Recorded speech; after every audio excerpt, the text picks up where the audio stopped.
بسم اللہ الرحمن الرحیم۔ السلام علیکم۔ آج کی کہانی کا عنوان ہے علم کا خزانہ۔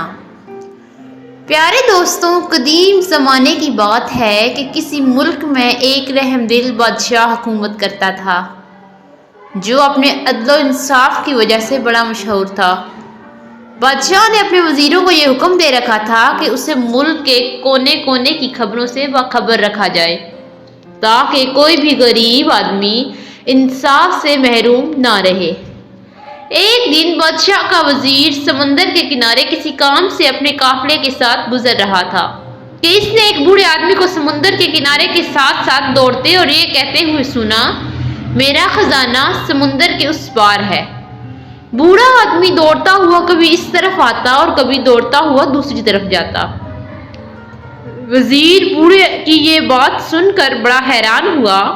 اس نے سوچا کیوں نہ اس بوڑھے آدمی کو پکڑ کر اس کے خزانے کا پتہ معلوم کروں۔ وزیر نے اس بوڑھے آدمی کو قید کر دیا اور بادشاہ کو اس بات سے بے خبر رکھا۔ کئی دن گزرنے کے بعد بھی وزیر اس بوڑھے آدمی سے خزانے کا پتہ نہ پوچھ سکا۔ وزیر نے سوچا تھا کہ میں بوڑھے آدمی کا بتایا ہوا خزانہ حاصل کرنے کے بعد ملک کا امیر ترین آدمی بن جاؤں گا، مگر اس کا خواب پورا نہ ہو سکا۔ وزیر بوڑھے آدمی کو روز مارتا اور ایک ہی سوال پوچھتا کہ خزانہ کہاں ہے، مگر بوڑھا ایک ہی جواب دیتا کہ میرا خزانہ سمندر کے اس پار ہے۔ وزیر بوڑھے کی روز ایک ہی بات سن کر تنگ آ چکا تھا۔ وہ سمجھ گیا کہ بوڑھے کے پاس کوئی خزانہ نہیں ہے۔ اگر کوئی خزانہ ہوتا تو یہ پھٹے پرانے کپڑوں کے ساتھ سمندر کے کنارے زندگی بسر نہ کرتا۔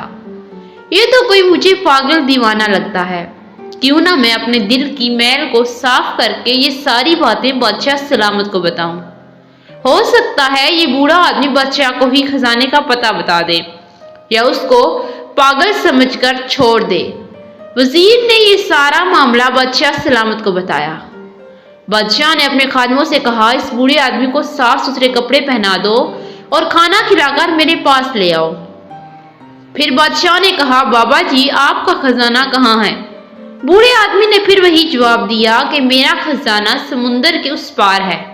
بادشاہ نے وزیر کو حکم دیا کہ بوڑھا آدمی جہاں کہتا ہے اسے وہاں لے جاؤ۔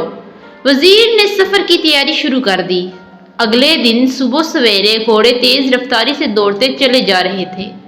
پھر مختلف راستوں سے گزرنے کے بعد ایک جگہ زمین نرم ہونے کی وجہ سے بادشاہ کے وزیر کا گھوڑا زمین میں پھنستا چلا گیا۔ مجبوراً قافلے کو رات وہیں قیام کرنا پڑا۔ پھر اگلی صبح ہوتے ہی وہ اپنی منزل کی طرف چل پڑے۔ سفر کئی دنوں تک جاری رہا۔ جنگلوں سے نکل کر قافلے نے پہاڑوں کا رخ کیا، پھر سمندر پار کیا تو ایک تنگ سی پہاڑی راستے سے گزر کر قافلہ وہاں پہنچا تھا، اس لیے گھوڑوں کو باہر رکنا پڑا۔ پھر بوڑھا آدمی خوشی سے سب کو چھوڑ کر ایک غار کے اندر چلا گیا جہاں اس نے اپنا خزانہ دبایا ہوا تھا۔ غار کے اندر جا کر بوڑھے آدمی نے قافلے والوں کو آواز دی، آ جاؤ میرے ساتھیوں، خزانہ مل گیا ہے۔ جب غار کے اندر آ کر قافلے والوں نے پھٹی پرانی ڈھیر ساری کتابوں کو دیکھا تو وہ حیران ہوئے، کیا اس بوڑھے آدمی کا یہ خزانہ ہے؟ مگر قافلے والے کر بھی کیا سکتے تھے؟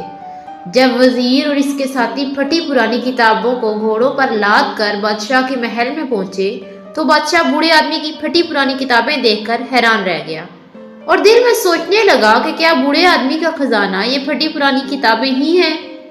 مگر بادشاہ عقل مند تھا، اس نے بوڑھے آدمی سے پوچھا، بابا جی آپ ان کتابوں کی قیمت مجھ سے کیا لیں گے؟ بوڑھے آدمی نے جواب دیا، میں یہ کتابیں کسی قیمت پر نہیں بیچوں گا، کیونکہ یہ کتابیں میرے بزرگوں نے اپنے بزرگوں سے لی تھی۔ بادشاہ بوڑھے آدمی کی بات سن کر بڑا حیران ہوا۔